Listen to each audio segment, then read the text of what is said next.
The Great Rift Valley of Kenya. Over 2 million years ago, man's earliest ancestors took their first faltering, upright steps here. Some of our distant relatives live here today. Though they walk on all fours, their steps are far from faltering. Their social system is something we might well envy. There are 11 troops of baboons in this area. This is the story of one of them, the one known as the Pump House Gang. The Pump House Gang has over 100 members. Like all gangs, it has its characters, young adults like Nat. Then there are big males like Bo.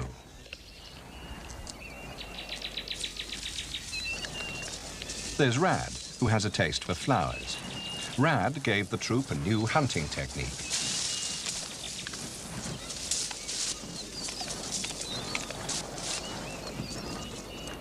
The owner of the formidable teeth is Paul.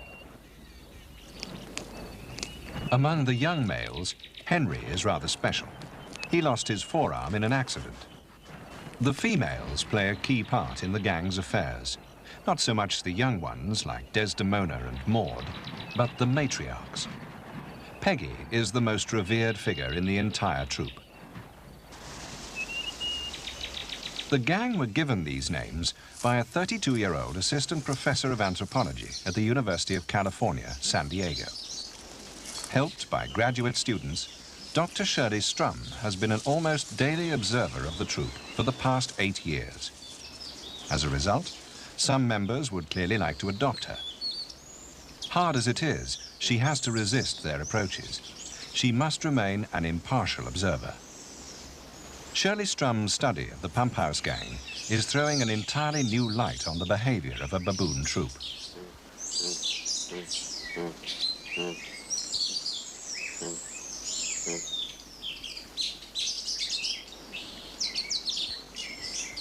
The gang takes its name from the little pump house in the background.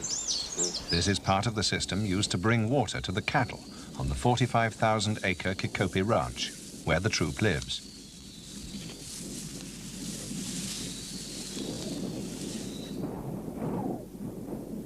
The ranch is situated between two of the lakes in the Kenya Rift, freshwater Naivasha and Sodari Elementaita. Kikopi is just north of the small garrison town of Gilgil. The northwest boundary of the ranch runs through the center of Lake Elementaita. Elementaita's soda-saturated waters are ideal for flamingos, but are shunned by cattle and wildlife, including the baboons. For 200 million years, the rift has been the scene of vast earth movements and volcanic activity. In the south, the ranch stretches to the long-extinct Ibulu volcano. This, then, is the magnificent setting that provides the Pump House Gang with what, in gang parlance, would be called its territory. In a zoological sense, the troop doesn't have a territory which it defends against rivals. But of course, there are encounters with other troops. They're accidental, noisy, but seldom vicious. Here, the gang has bumped into the baboons of Crippled Troop. The encounter is fairly typical. Crippled Troop males are trying to herd their females away from their Pump House Gang rivals.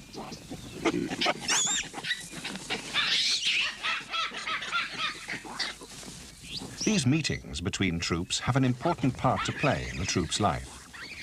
It's often as a result of them that a young adult male decides to change allegiances and join the other side. Transfer by a male to another troop is a sure way of introducing new blood. So all this noisy demonstration serves a useful biological purpose. That red ear tag is a Crippled Troop insignia, placed there by field workers. Several red-tagged males have already transferred to the Pump House Gang. To a layman, all this looks highly disorganized, aggressive, and only what you would expect from a mob of baboons. But if you can read the signs, as Shirley has learned to do, much of the action falls into place. For the moment, just take note of one thing. Dangerous as the sparring seems to be, No contestant actually lays a glove on his opponent, let alone scores a damaging blow.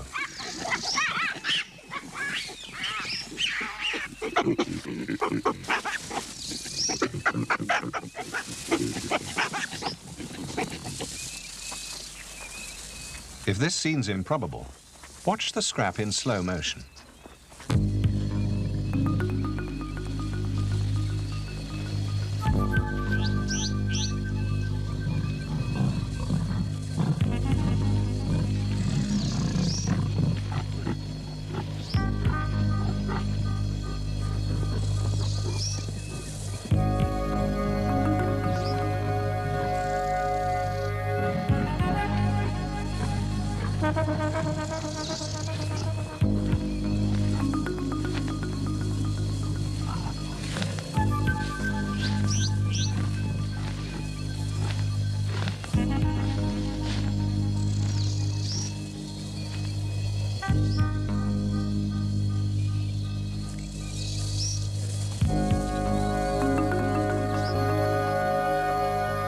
Sparring baboons, it seems, have their equivalent of the Marquis of Queensberry's rules.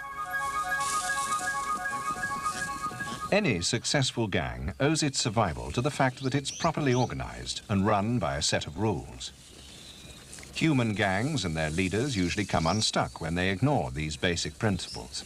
Look at Butch Cassidy and Al Capone.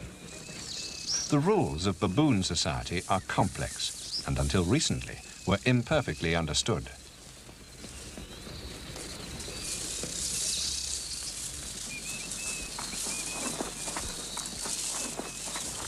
It was in 1972 that Shirley Strum, funded by the National Science Foundation of America, began her study of the Pump House Gang. The work had been started 2 years earlier by another young scientist, Robert Harding, who first christened them the Pump House Gang. But where Harding observed the baboons from a van, Shirley established a closer relationship by working amongst them on foot. It took many months before they tolerated her, and an even longer time before they trusted her. For the study to be valid, it was essential that the baboons continued to act like baboons when Shirley was with them. What so far does she feel she's achieved? I've been working at this for 8 years now and feel that I'm helping to build a new and different picture of what baboon society is like. This is a slow process in the beginning because so much is unfamiliar and so many aspects of social organization are subtle. But the years of observation do pay off. After you watch the behaviors repeatedly, the patterns begin to fall into place. And when this happens, the pace quickens and insights occur more often. But I know I won't be able to move on to something new until I feel I finally fitted together all the major pieces of the puzzle of baboon society.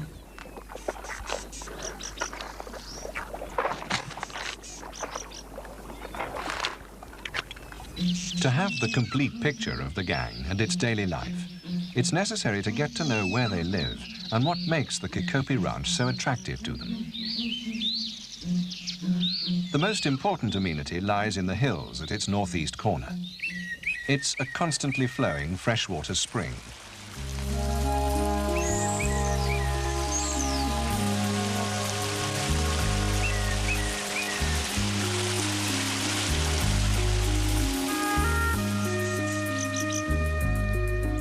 The spring is warmed by the ancient volcanic fires that still glow beneath the rift.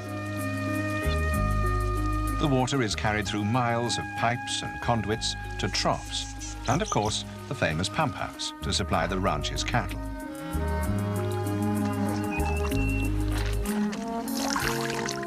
It also supplies the baboons.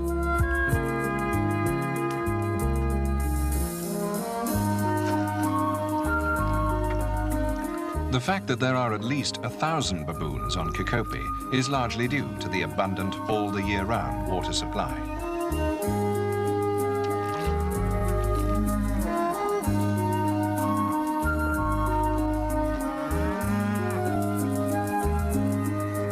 The ranch supports a strange mixture of animals, all of whom more or less tolerate each other, though the baboons are never quite at ease with the cattle.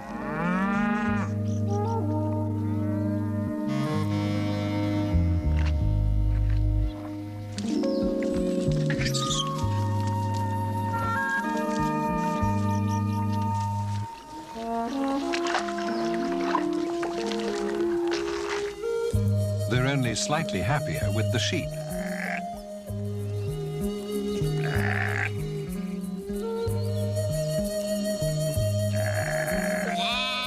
Though this big male could seriously wound the sheep, it's the baboon who backs down.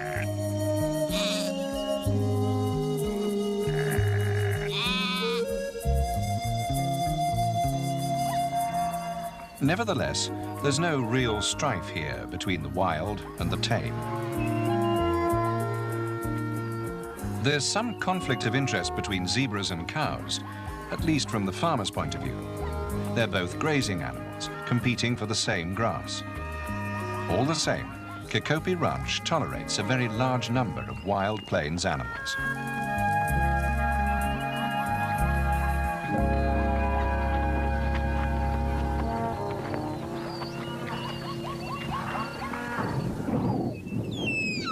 There is one baboon necessity that the ranch lacks. It doesn't have many large trees in which they can sleep safely.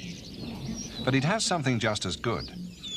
Lines of tall cliffs, the fault scarps caused by past earth movements of the Rift Valley.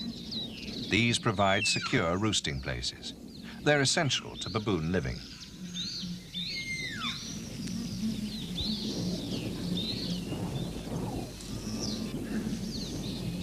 The cliffs are by no means the baboons' exclusive property. They share them with the resident rock hyraxes, without rancor on either side.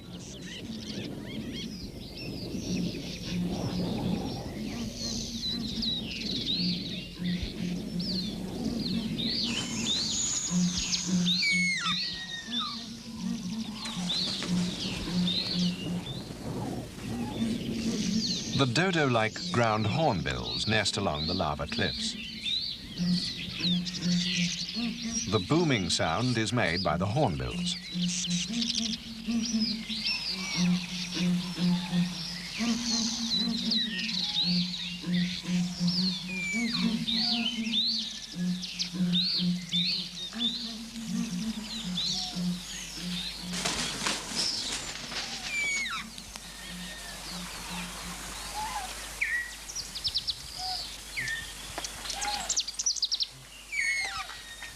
The baboons would be quite happy to steal the hornbill's eggs, if they could find them. But the hornbills nest in deep burrows, and the baboons, after all, are usually only overnight visitors.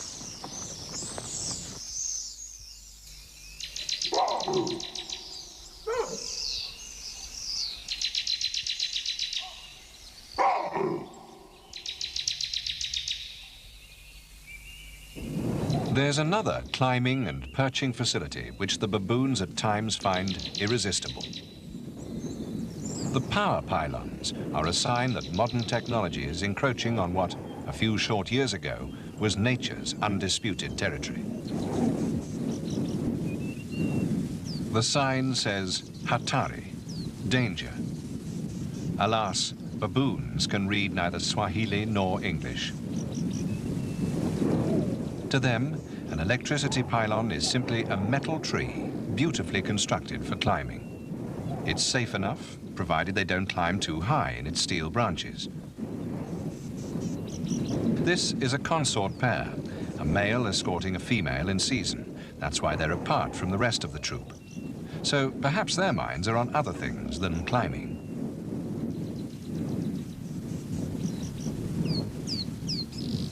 In fact, these tall pylons aren't such a danger. It's hard for the baboons to reach the power cables. It's the smaller power lines that are the menace. Alas, one-handed Henry climbed one of these until he reached a power cable and clasped it. He lost one hand and fused together two fingers of the other. But, as you see, Henry has learned how to survive.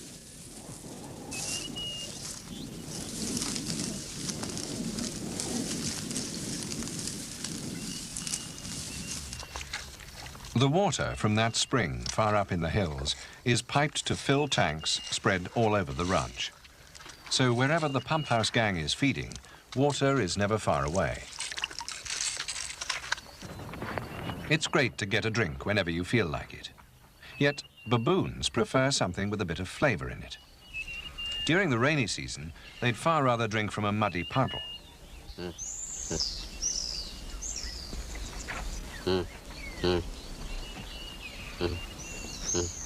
So the pump house gang takes its fill from the puddles while the opportunity lasts. At best, this will only be for a few weeks in each year.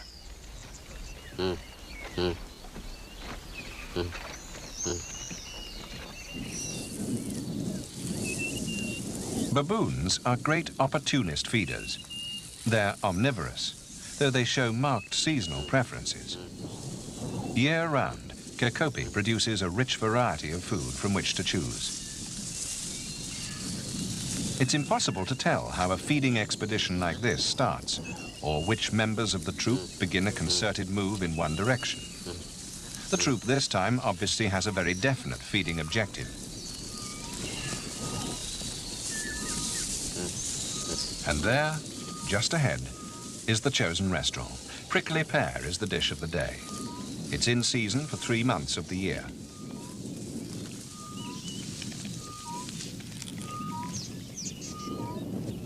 Anyone who's ever brushed up against a prickly pear cactus knows that it's very capable of looking after itself. Its spines have evolved as a protection against being eaten. Baboons are not impressed by its defenses. They can bite out the spines before they eat the soft, succulent pads. Watch how they avoid them.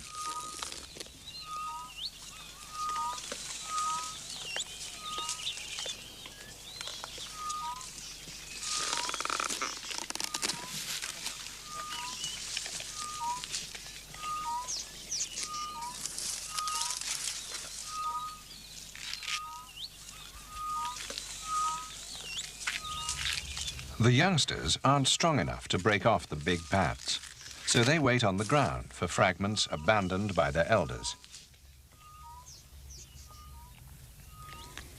Here's William showing how an experienced baboon does the job. Paul cleverly bites between the spines and spits them out.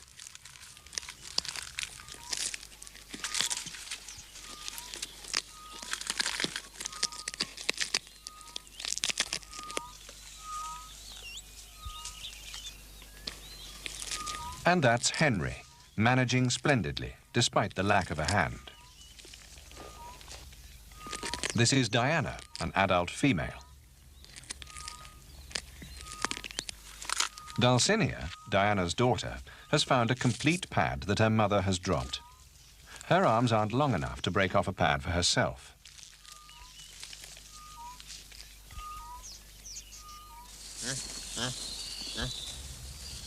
Despite their wide range of food, baboons are able to select the most nutritious items available to them at any given moment. This time, the pump house gang is preparing for an all-out assault on a wild fruit known as the grilla berry. It may be bad manners to eat with both hands, but it's one of the baboon's greatest feeding assets.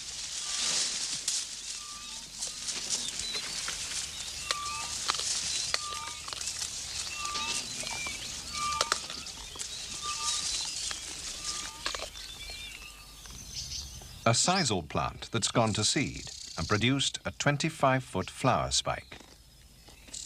The ranch doesn't grow sisal commercially, so no one grudges the baboons their share.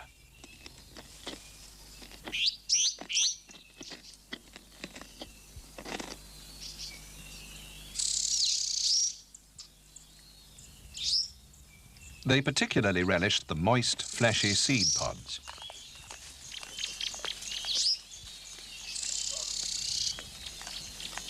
But they also use the tall flower spikes as lookout points. The largest trees on Kirkopi are the fever trees, the yellow-barked acacias. At various seasons, they provide a wide range of diet, with flowers and seed pods. The baboons also eat the easily stripped bark. They like it for the sap, which contains sugar and other nutrients. Whistling thorn, another species of acacia. This has its defenses against browsing animals. Those galls harbour ants, which sting the mouths and noses of any creatures that eat the surrounding leaves. Baboons just don't seem to care. They eat galls, ants, the lot.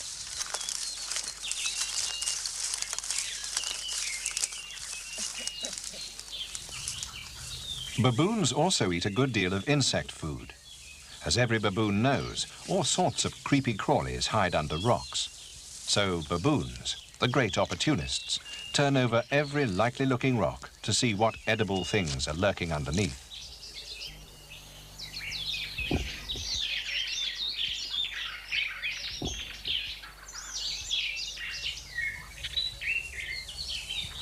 The young soon learn the trick from watching the adults.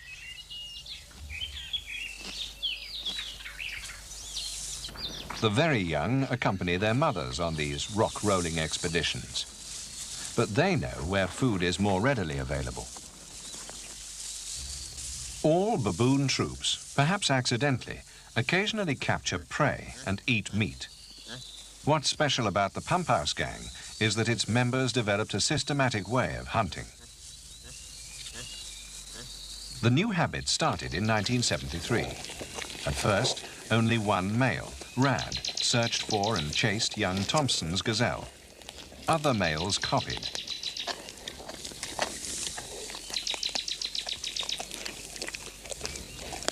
Living largely on vegetarian food, a baboon isn't really a carnivore. It doesn't have the equipment to tear up prey. Those long canine teeth are extremely fragile. They're for threatening rival baboons rather than for tearing carcasses apart. So when a baboon eats a gazelle fawn, it eats it rather as though it's taking the flesh out of a fruit and leaving the skin more or less intact. Their prey looks as though it's been literally peeled.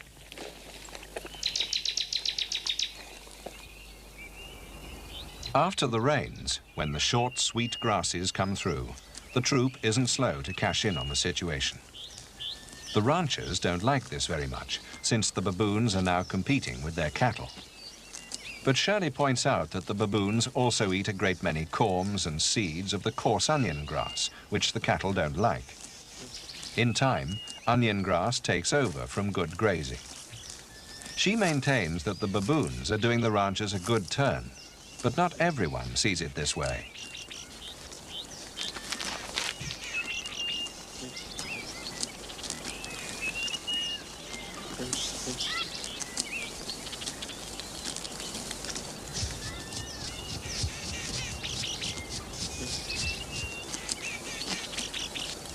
Peggy is certainly tucking in to some of the best grass shoots.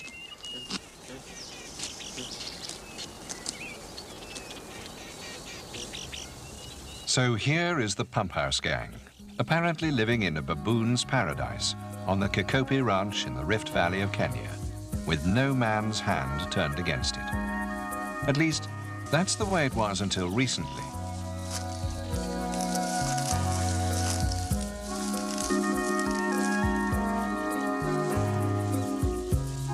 Since we started making this film, things have changed.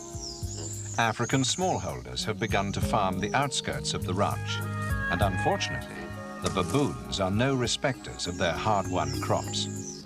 Already, 10 members of the Pump House Gang have been shot while crop raiding.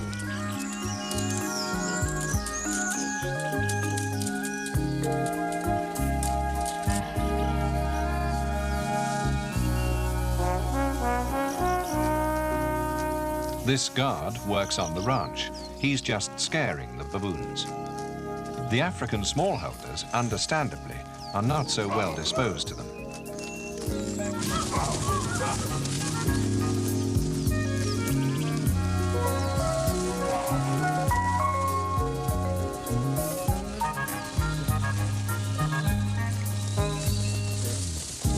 Shirley Strum and her co-workers are trying to organize protection, both for the baboons and for the farmers' crops, by using scaring devices, for instance. With the troop now in danger, it's fortunate that so much information has already been collected. What she has learned about the social life of the troop and its means of communication We shall see in just a minute.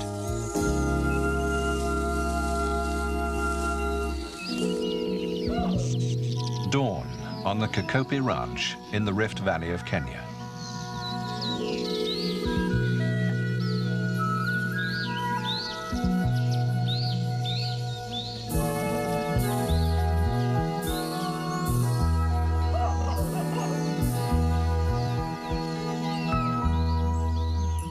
The Baboon troop, known as the Pump House Gang, spend every night roosting on the cliffs.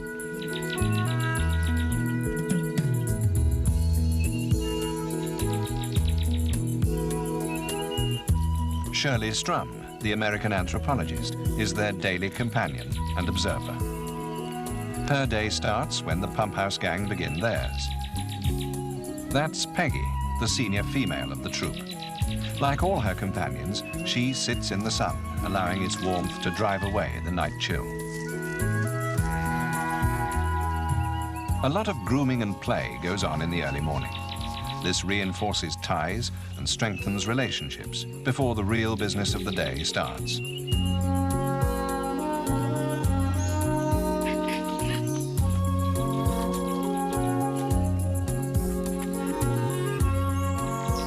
A female presents, turns her back and raises her tail to a male. It means that she comes in peace.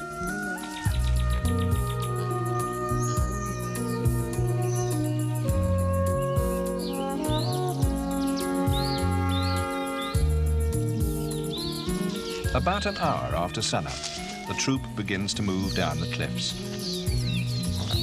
A 1-year-old follows his older brother down the precipice.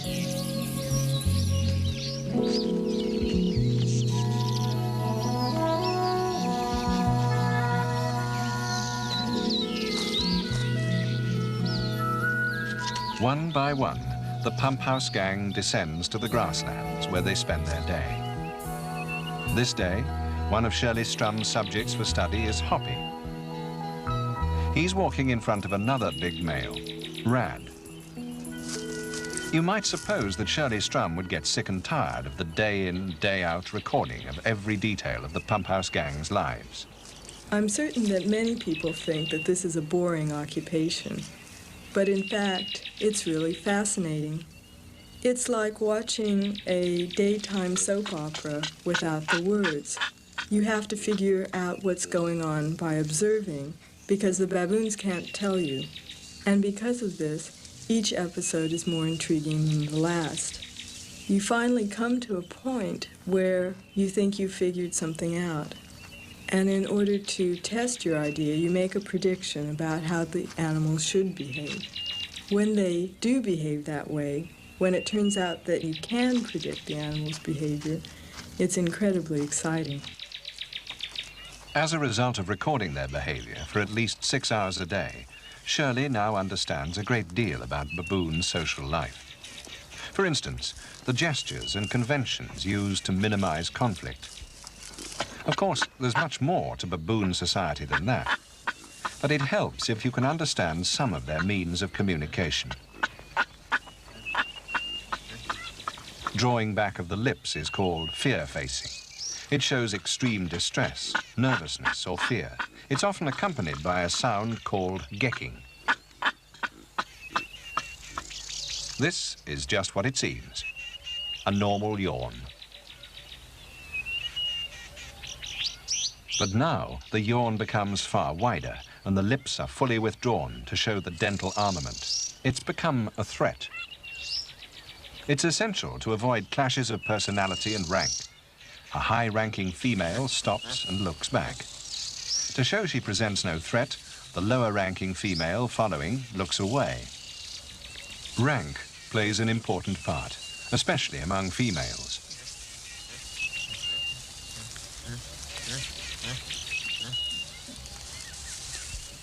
The old view of baboon society was that it was entirely ruled by the adult males, who were constantly fighting amongst themselves for control of the troop or its females.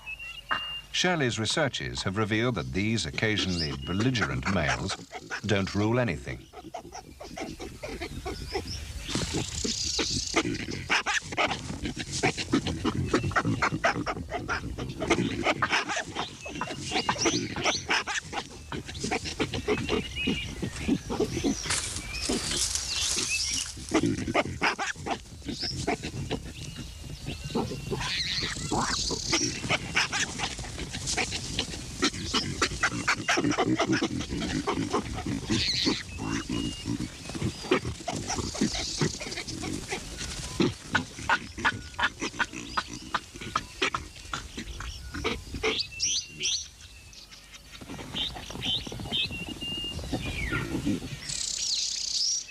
Impressive as the males are, it's the females who count most. And it's the family unit that provides the troop with stability. The senior matriarch, Peggy, is the equivalent of royalty. Her family take their rank from her. Her newest infant is called Pebbles. From birth, she'll be treated by the whole troop as a little princess. When another quite high-ranking female approaches, she pays her respects to both Peggy and Pebbles by presenting. Pebbles hesitantly ventures out into the larger world, away from her mother. Even at 2 weeks, she takes on all the status accorded to Peggy, because everyone knows that her mother will support her in a crisis.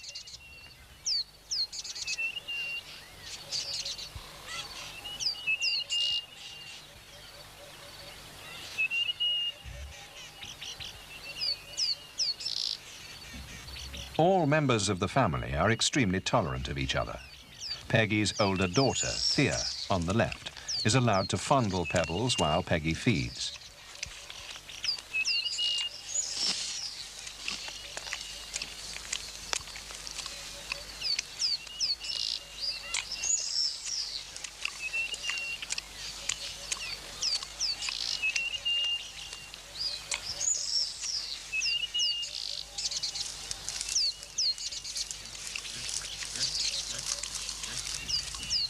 Thea is even permitted to pick up the baby as they move off, and then to groom it.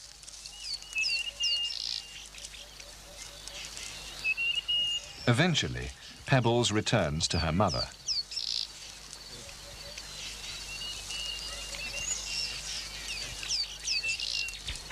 Family discipline can be strict. Peggy's granddaughter, Thelma, approaches to be groomed and gets soundly bitten instead.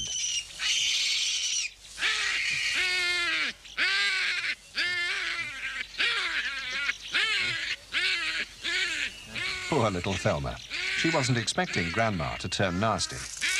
But it was Peggy's way of making clear that now Pebbles has arrived, there are other, more important claims on her attention. Meanwhile, Pebbles watches closely, and so begins her education in family affairs. When Peggy's son, Patrick, arrives, he is groomed immediately. Sons and daughters have prior claims to grandchildren. Such lessons are passed on from generation to generation.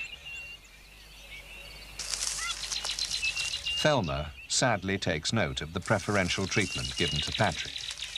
She won't make that mistake again.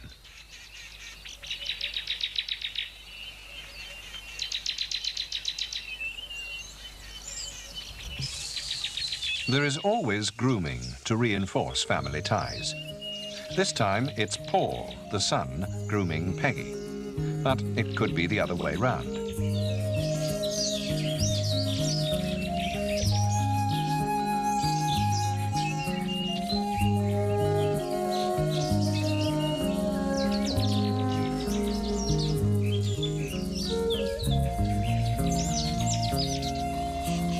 Even when they're on the move, family members support each other closely. This is another high-ranking family belonging to Constance, a friend of Peggy's. Constance has 3 daughters, the youngest a small infant.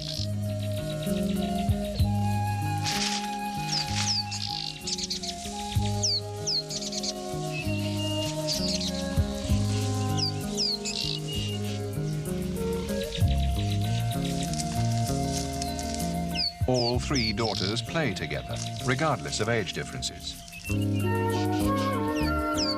Play helps to reinforce family ties. Even when playing, infants never stray too far from their mothers.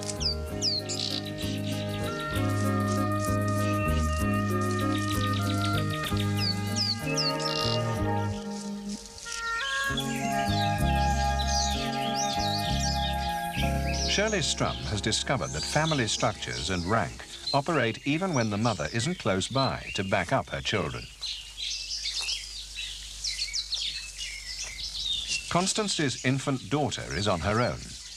She's only 2 months old, but her mother holds a high rank in the troop, and so she automatically takes on her mother's status. A lower-ranking female approaches and wants to fondle the infant, but she doesn't have the status to do so and backs away. Next, an older female comes up with the same idea. She's quite high-ranking, but she backs down when Peggy's son Patrick arrives. As Constance and her family move away, Patrick, still pulling rank, chases off the baby's elder sister.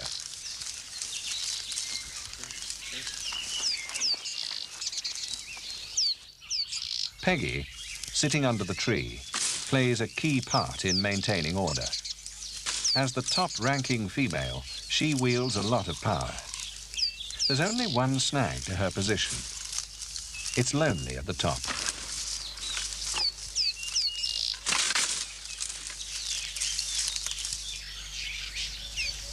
Constance, whom she's grooming here, is her only real female friend.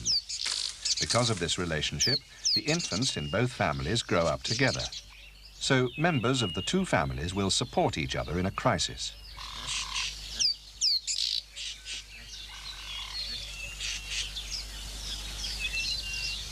So it is the females who hold the troop together. The focal point for females, young and old, is the infants. Young females especially will go to almost any length to handle a baby. This one is grooming a mother because she wants to fondle her child. Along comes another female with the same idea.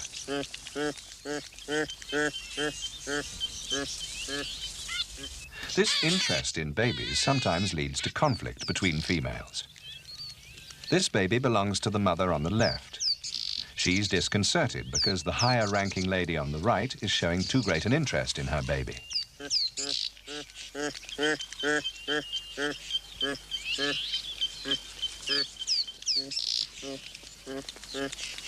The intruder grooms as a means of getting closer.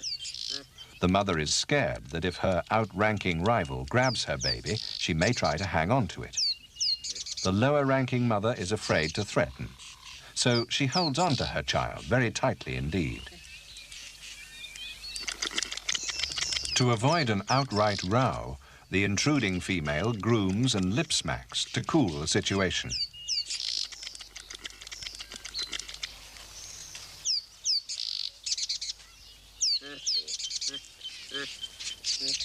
The value of this powerful interest in infants is that it teaches future mothers a good deal about baby care. Shirley has discovered that it's not just the females who are interested in other baboons' babies. Males, like Hoppy, sometimes form platonic friendships with females, which lead to close ties with their infants. Hoppy is grunting in a friendly fashion at Kate's baby, Chris. Chris responds, but his mother is anxious and grabs him. She's not quite sure of Hoppy's intentions as he sits alongside her. This budding relationship has got nothing to do with sex, since Kate isn't in season. Once again, there are benefits all round. Hoppy gets groomed, mother and baby get protection. Males quite frequently join the pump house gang from outside troops. These new arrivals are often very keen to form platonic friendships with resident females. Duncan is a recently arrived male. He's pursuing Frida, Hoppy's mother. She's not in season either.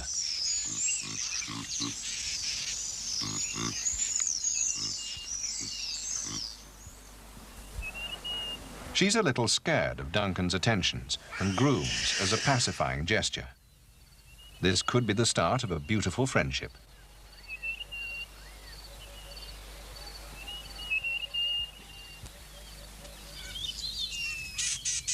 It's through these friendships between males and females that infants sometimes come to trust big males almost as much as their own mothers.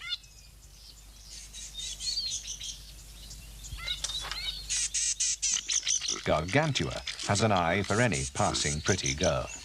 Nevertheless, he enjoys a platonic friendship with the nearer of these two females.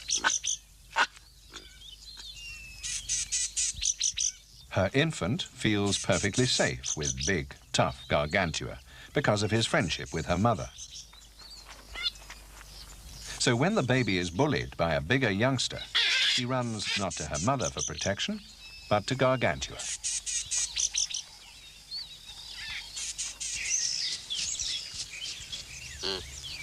Hoppy, the subject of Shirley's study this day, isn't doing much at present.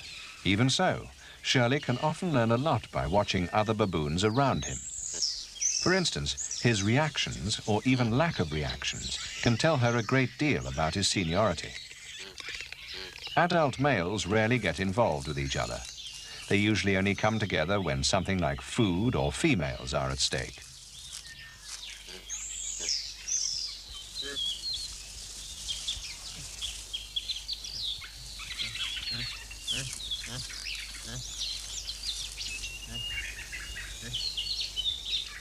Right alongside Hoppy, a male rivalry situation is building up. Big Sam grooms his consort, Jessie. Chumley, right behind, is making him nervous. And with those teeth, no wonder.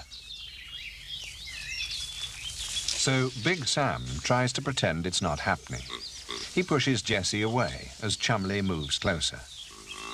He can't ignore this move by his rival, so he walks casually away with Jessie in front of him.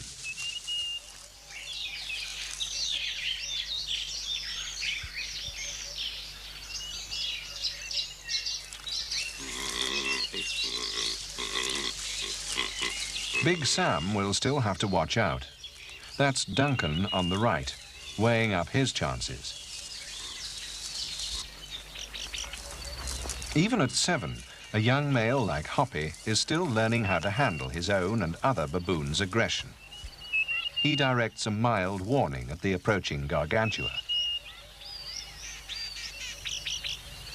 The yawn becomes a threat as Gargantua draws nearer.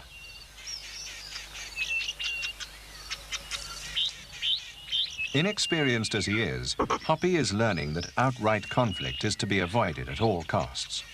Survival depends on everyone giving the correct signals. The episode passes off with some harmless chasing of innocent bystanders to relieve the tension all round.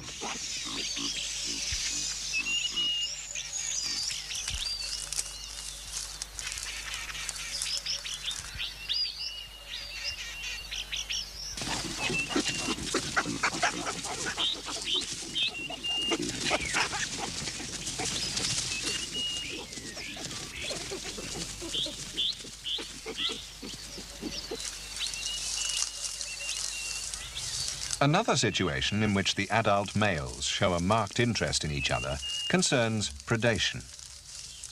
The Pump House gang has a very special record here. Their main victims are the fawns of Thompson's gazelle. Baboons everywhere occasionally eat small animals, but the Pump House gang evolved a hunting tradition that was developed and passed on. At first, it was probably pure chance. The baboons happened on very young fawns hidden by their mothers in the grass. Then, one male, Rad, started hunting systematically. Others copied his success. Groups of males even began to hunt together, coordinating their actions.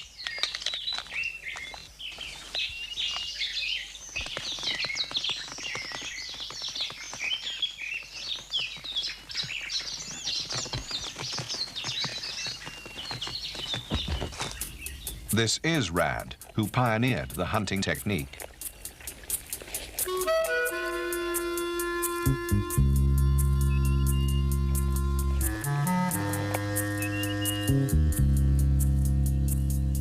Though there's seldom any fighting over meat, a good deal of intimidation goes on.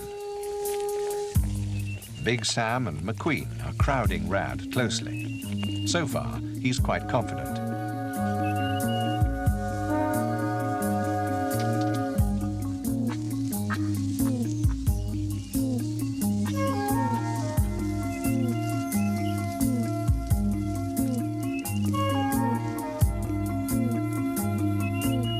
That's Chumley eating some scraps and making them all nervous.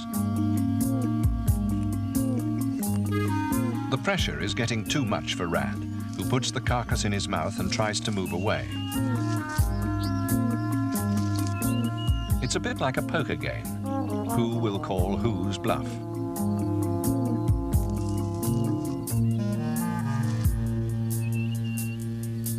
Finally, it's Rad who throws in his hand.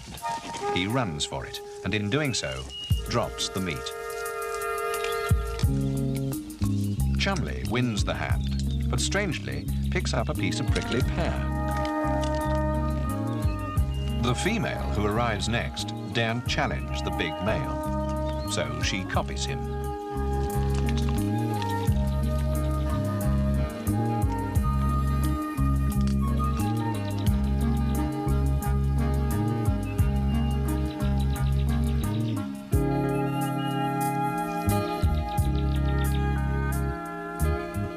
When Chumley leaves, Thea sees her chance and grabs what's left.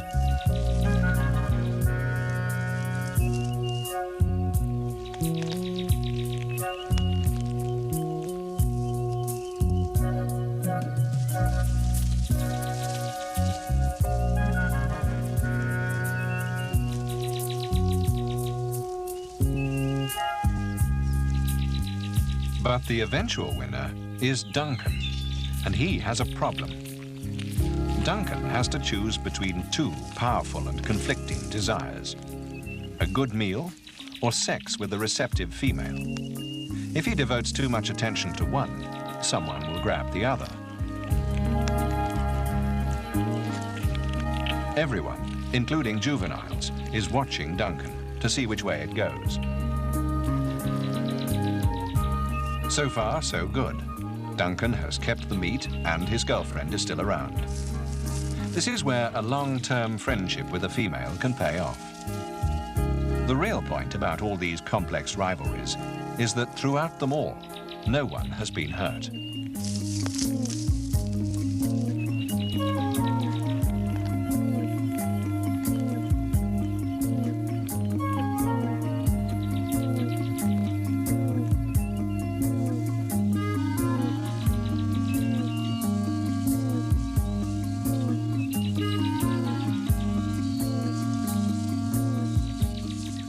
Just as with human society, the future depends on the health and upbringing of the young.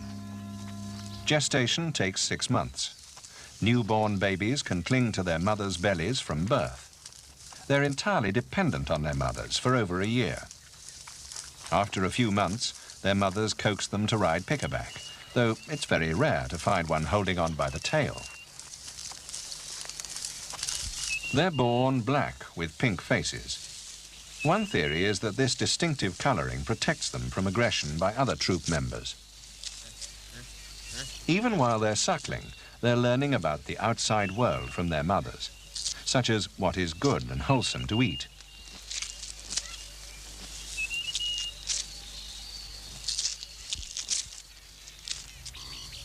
Young baboons have an awful lot to learn. Play forms an important part of their education. Apart from developing physical skills and reactions, the youngsters learn how to control aggression and how to avoid conflict in adult life by using the right gestures.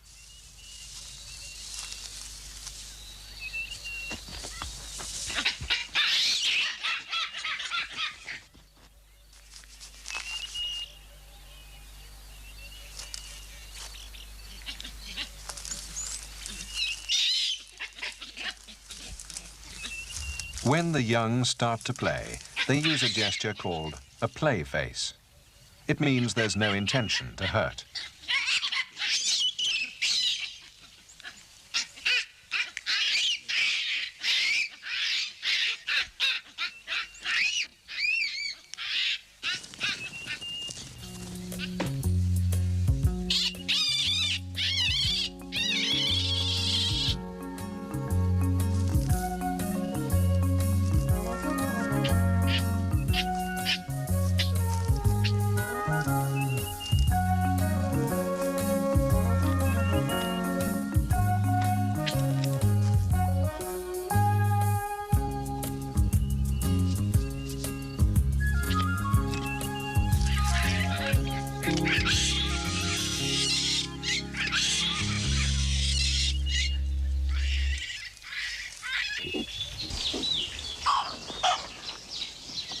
A troop of baboons moving across the grassland is easily dismissed as a disorganized conglomeration of animals.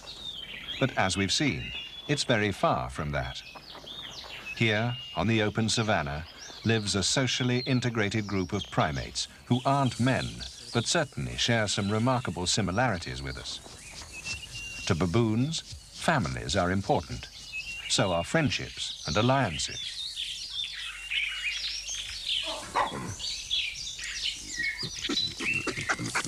The baboons achieve all this without benefit of language, at least as we understand it, and by means of a very limited set of gestures. It's tempting to suggest that in some ways, baboons have got things far better worked out than Homo sapiens. How hard does mankind work at avoiding bloodshed on a personal, let alone a group level?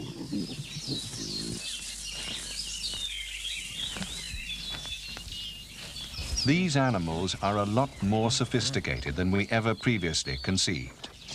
At least until we began to know them as individuals and see them through the eyes of Shirley Strum, the constant companion and interpreter of the baboon troop they call the Pump House Gang.